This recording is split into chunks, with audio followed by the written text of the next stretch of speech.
Hey everybody, it's Kim Bergen-Jackson, Administrator at Oak Knoll. I am back from vacation and recording today on Wednesday, November 8th. Is that right? Nope. Wednesday, November 9th for your viewing pleasure on Thursday, November 10th. So, I have a guest with me today. This is Toodles the turkey. You will see her all about Oak Knoll during this season. She's our gratitude turkey, and today Toodles is sharing with us that she's grateful for vegetarians. I hope you think that's funny. I have made a sign that says what I'm grateful for. So you're going to notice some Leading Life with Gratitude signs from Leading Age. This is our gratitude promotion. We're asking people what they're grateful for, staff and residents and families, to document this and take a picture, and we're sending pictures into Leading Age Iowa for sort of a social media blitz on what people are grateful for. So kind of along the same lines as our Silver Linings party, but in the spirit of Thanksgiving, what we're thankful for. And I said I'm grateful for everything. I mean, it's the first day back from my vacation where I was on a beach in a tropical island for 7 or 8 days. So this is the best day because I'm grateful for everything. To be more specific though, I said Oak Knoll, staff and residents. What a blessing it is for me to work here and to have my passion and my purpose supported in the very best way to create beautiful relationships between residents and staff. So I'm very grateful for Oak Knoll every day, not just today.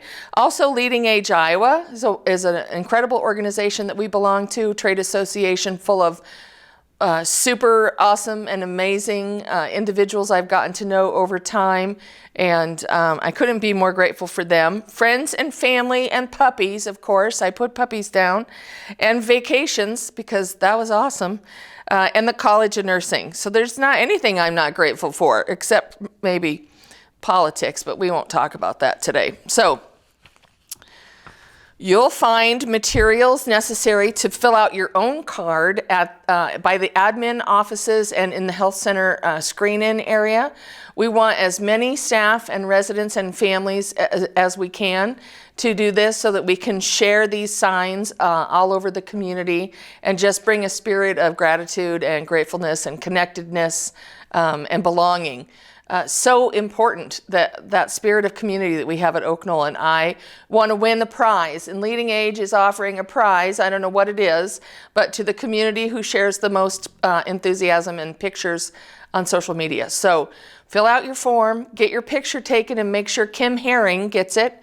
Or you can send it to me and I'll direct it to the correct Kim. But either way, we need to get pictures to Leading Age and on our social media posts. And so everything we do has sort of got a recruitment and retention feel to it these days, and expressing why we think people would love working at Oak Knoll and growing as a person here is really important. All kidding aside, it's fulfilling to work here. I hope that it's lovely to live here, and I just want to see these messages posted all over the place. So that's the gratitude project for the next couple days. Again, ask Kim Herring about it if you have questions, but the papers will be posted outside the admin conference area. I mean, not a conference area anymore, but the admin offices and at the health center too. So staff, residents, and families. My COVID update for this week is getting smaller and smaller and smaller as we go on in time.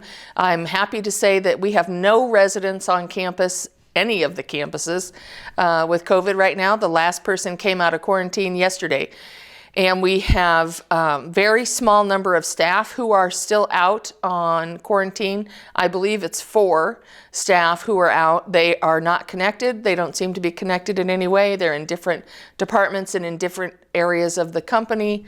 That's all very good news. I just spent a great deal of time in Puerto Vallarta, as you all heard, on a beautiful all-inclusive resort with amazing weather and baby turtles coming out of the sand, and what are those? There's birds I've never seen before, and eels in the water, and stingrays. And so if you see me wearing a mask out in the community, it's just extra caution since I traveled. I'm not sick. I don't believe I have COVID, but I'm going to wear a mask for the next 5 days just to make sure. So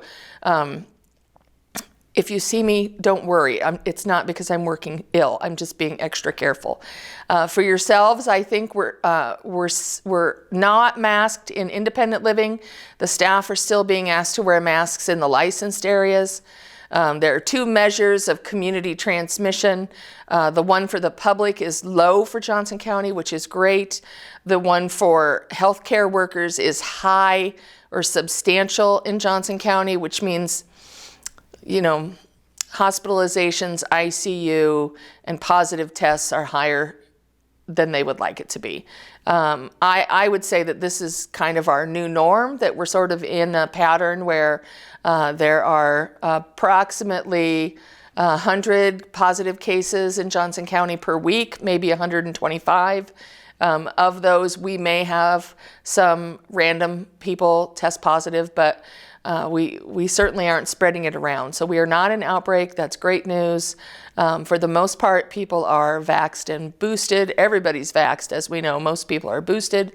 And we'll just continue being successful there as long as we can. Unfortunately, I think or fortunately, depending on how you look at it, the COVID part of the updates is becoming more and more irrelevant, I think, as we go on. So that's not to say I don't want you to be careful. I want you to self-monitor symptoms. If you feel sick, take a test, stay away from folks, follow all of the guidelines that we've learned how to do over the past almost 3 years. But I feel like maybe we're into a new normal. I hate to be too optimistic, but things are looking good in Johnson County and at Oak Knoll. I heard that the Candyland party was tremendous. I'm sorry I missed that. We decided to keep the colorful curtains because they're so darn cute. And a big shout out to the events team and Cam and Lindsay for all the decorations and all the creative thinking and the musicians and the fun. It just sounds like everybody had a great time. I'm really glad to hear that. I'd also like to give a shout out to Steve Rowe's daughter, Allie. She got married while I was in Mexico, and I saw the pictures on Facebook, and she looked beautiful. As you know, many of you know Allie because she worked here. And so we wish her and her new husband, Matthew, all the best. Wonderful success in their lives. Now both Steve kids are married. I've known them since they were like 12, so that's weird. Now I guess it's my kid's turn. No, Kim Herring's son can go first. He's older, and David Anson's son can go first. My girls can stay single a little bit longer. So I think that's it for my update. Please let me know if you have any questions. I'll be around for a while. Not planning on any vacations for the rest of the year anyway, and no travels. So I look forward to seeing everybody. I really missed everybody while I was gone, but it was good to relax and to disengage and not answer an email while I was gone. So I'll be answering emails for the next several days. If you're looking for me, I'll probably be in my office. Stay well, have a great week, and I'll see you in 2 weeks.